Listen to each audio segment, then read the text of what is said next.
Այս անգամ ազգային ժողովը ներկայացված է իր ողջ ներկապնակով, ինչն ավելի հետաքրքիր եւ արդյունավետ կդարձնի խորհրդարանական աշխատանքը, համոզված է Հայաստանի Հանրապետական կուսակցության անդամ Կարինե Աճեմյանը, իսկ բոլոր այն ուժերը, որոնք գործունեություն էին ծավալում խորհրդարանից դուրս, այժմ նաեւ այդ հարթակից հնարավորություն կունենան ներկայացնել իրենց ծրագրերը եւ մոտեցումները։ Մենք կարողացանք անցկացնել այս ընտրությունները, որոնք որակական առումով շատ տարբերվում են եւ այն արատավոր երևույթները, որոնց մասին նույնիսկ ամոթալի է խոսել ծոնումներ, ծեծջարդ արդեն անցյալում են։ Ճիշտ է, կատարյալ չէին ընտրությունները, տեխնիկական թերություններ կային, նշեց Կարինե Աճեմյանը, սակայն Հանրապետական կուսակցությանը հաջողվեց անցկացնել գրագետ եւ սոլիդ քարոզարշավ, ինչի վկայություն ըստ նրա բազմահազարանոց հանդիպումներն էին թե մայրաքաղաքի, թե մարզերի ընտրողների հետ։ Մեր դիտարկմանը, թե արդյոք գրագետ քարոզարշավը ենթադրում է մանկապարտեզի երեխաների ներգրավվածությունը քարոզարշավում կամ պետական աշխատողներին ստիպողաբար կուսակցության հանդիպումներին տանել, Կարինե Աճեմյանը արձագանքեց։ Եթե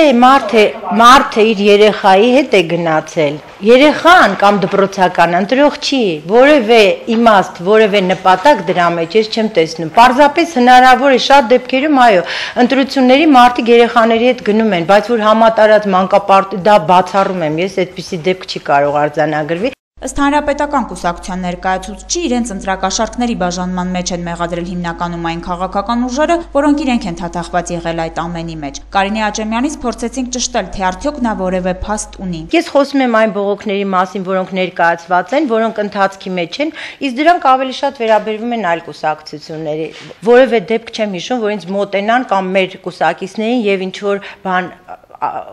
խնդրեն կամ ասեն, որ մեզ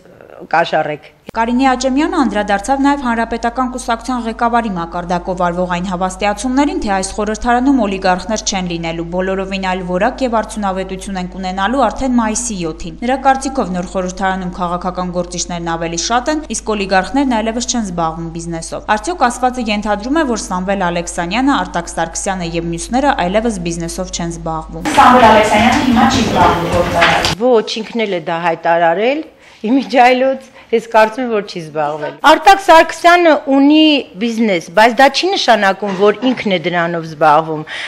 Օրենսդրությունը թույլ չի տալիս եւ մենք հետամուտ ենք լինելու, որպեսզի այլևս այդպիսի թերություններ չարձանագրվեն, այսինքն այն մարդիկ, որոնք գալու են ազգային ժողով, հստակ է պետք է զբաղվեն օրենսդիր աշխատանքով։ Անձնագրերի թանաքների անհետանալը, կուտակումները, ընտրակաշառքները եւ գրանցված մնացյալ խախտումները Հանրապետական կուսակցության ներկայացուցիչը համարում է տեխնիկական թերություններ։ Կոչի անում չկենտրոնանալ դրանց վրա, առաջ նայել եւ արձանագրել, որ անհամեմատ ավելի լավ ընտրություններ են տեղի ունեցել, իսկ տեխնիկական թերություններ միշտ էլ լինում են եւ ենթակա են շփման։ Սիրանուշ Հարությունյան, Մարտուն Գրիգորյան, Գալանյուս, Երևան։